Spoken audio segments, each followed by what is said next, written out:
বিক্ষোভ অব্যাহত হাওড়ার বেলগাছিয়া ভাগাড়ে। তীব্র জলকষ্ট উচ্ছেদের আশঙ্কায় দফায় দফায় বিক্ষোভ।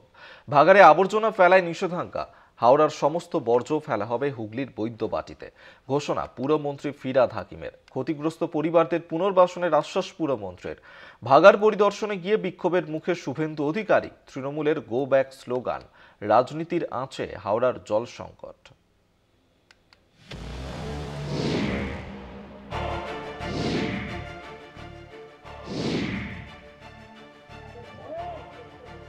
ভাগাড় কাণ্ডের 5 দিন পরও উত্তাল হাওড়ার বেলগাছিয়া। ক্ষতিগ্রস্ত মানুষের পাশে দাঁড়াতে তুঙ্গে রাজনীতি। সোমবার সকালে ভাগাড় পরিদর্শনে যান পুর ও নগরোন্নয়ন মন্ত্রী ফিরহাদ হাকিম। বেলা গড়াতেই ঘটনাস্থলে যান শুভেন্দু অধিকারী। বিক্ষোভের মুখে বিরোধী দলনেতা। শুভেন্দুকে তৃণমূলের গো ব্যাক স্লোগান।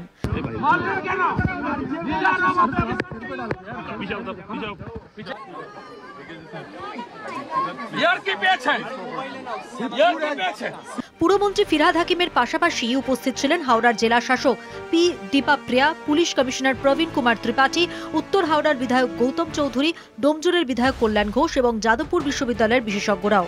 ক্ষতিগ্রস্ত বাড়িগুলির সদস্যদের সঙ্গেও কথা বলেন তারা। তাদের পুনর্বাসনের আশ্বাসও দেন ফিরহাদ।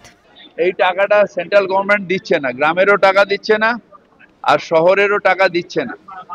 তো আমরা এখন নিজেদের ফান্ড দিয়ে এগুলো করছি। এদেরও ঘর করে দেবো, কিন্তু এখানে সয়েলটাই ডিসব্যালেন্স হয়ে রয়েছে। এটা আমাদের অল্টারনেটিভ একটা চিন্তা করতে হবে। কালকে আমরা অফিসে বসে আজকে সার্ভে হয়ে যাবে, কোথায় খালি জায়গা পাওয়া যায় সেখানে এদের রিহ্যাবিলিটেট করতে হবে। জেলা আধিকারিকদের সঙ্গে একাধিক বৈঠকেও বসেন ফিরহাদ। বৈঠকের পর বেলগাছিয়ার ভাগাড়ে কোনো রকম আবর্জনা ফেলায় নিষেধাজ্ঞা জারি পুরমন্ত্রীর।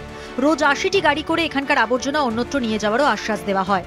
বৈদ্যবাটিতে হাওড়ার সমস্ত বর্জ্য পদার্থ ফেলার নিদান ফিরহাদ হাকিমের। নতুন করে নর্দমা তৈরি করা হবে বলেও জানান পুরমন্ত্রী। ইমিডিয়েট আমাদের কেএমডিএ থেকে শিট পাইলিং করে ড্রেনেজের কাজ শুরু হবে।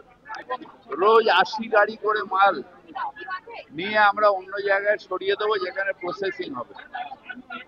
দ্বিতীয়, যে জায়গাটা খালি হয়ে গেছে 2 মাসের মধ্যে সেখানে প্রসেসিং ইউনিট তৈরি হবে, যেখানে হাওড়ায় যাতে আর এরকম ভাবে ভাগাড় না তৈরি হয়। পানীয় জলের সংকট ও উচ্ছেদের আশঙ্কায় এদিন সকাল থেকে বিক্ষোভ এলাকাবাসীর। বিপর্যয় মোকাবিলা দপ্তরের পক্ষ থেকে এলাকায় মাইকিং করে ক্ষতিগ্রস্ত বাড়ির সদস্যদের নথি প্রস্তুত করতে বলা হয়। আমরা বাড়ির ক্ষয়ক্ষতিগুলো আমরা দেখছি কতটা কি হয়েছে আর কি। এবার সেইটা দেখে আমাদের অ্যাসেস করা হবে। ভোটার, আধার, ব্যাংকের এসবগুলো নিলাম। নথি চাইতেই উচ্ছেদের আশঙ্কায় ক্ষোভে ফেটে পড়েন এলাকাবাসী। মাটিতে শুয়ে বিক্ষোভ দেখাতে থাকেন তারা। আমি চাই দিদির কানে কথা উঠুক। এই মা বোনেদের ভাইরা আছে, এই ভাইগুলো সাথ দিয়েছে। দিদির কানে খবর যাক, দিদির কানে খবর যাক, গরিবদের দেখুক দিদি। আমি বলতে চাই, যদি আজকে বলছে এখান দিয়ে চলে যাও, এখানে যদি আমরা চলে যাই আর এখান দিয়ে ছেড়ে চলে যাই, ওখান দিয়ে বলবে কি রাস্তায় এসে বুলডোজারটা ভেঙে দেবে, আর এখান দিয়ে বলে চলে যায়, তাহলে আমি কোথায় যাবো? তবে উত্তর হাওড়া, শিবপুর ও লিলুয়ার বেশ কিছু অঞ্চলে এদিন পানীয় জল পাওয়ায় খুশি সেখানকার বাসিন্দারা। চলছে, এখন একটু মিটেছে। এখন যদি 3 বেলা দেয় টাইমে জলটা, তাহলে পরে একটু সমস্যা হবে। বেলা গড়াতেই বেলগাছিয়ার ভাগাড় পরিদর্শনে যান বিরোধী দলনেতাও। কিছু দূর যেতেই তার পথ আটকায় পুলিশ। গো ব্যাক স্লোগানও দেওয়া হয় তৃণমূলের পক্ষ থেকে। ক্ষোভে ফেটে পড়েন এলাকার বাসিন্দারা। ধস্তাধস্তির মাঝে পড়ে রক্তাক্ত হওয়ার অভিযোগ শুভেন্দুর।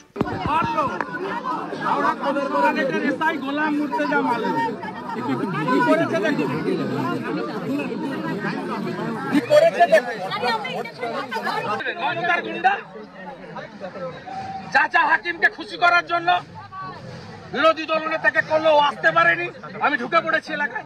বেলগাছিয়া ভাগাড়ের ভবিষ্যৎ কী হবে সেই নির্ধারিত করা হলো এবং বিজ্ঞানীদেরও সাহায্য নেওয়া হবে। অর্থাৎ সরকার পাশে আছে, সেই আশ্বাসেই এলাকার মানুষ শান্ত হয়। বেলগাছিয়া ভাগাড় থেকে জগন্নাথ সামন্ত, কলকাতা।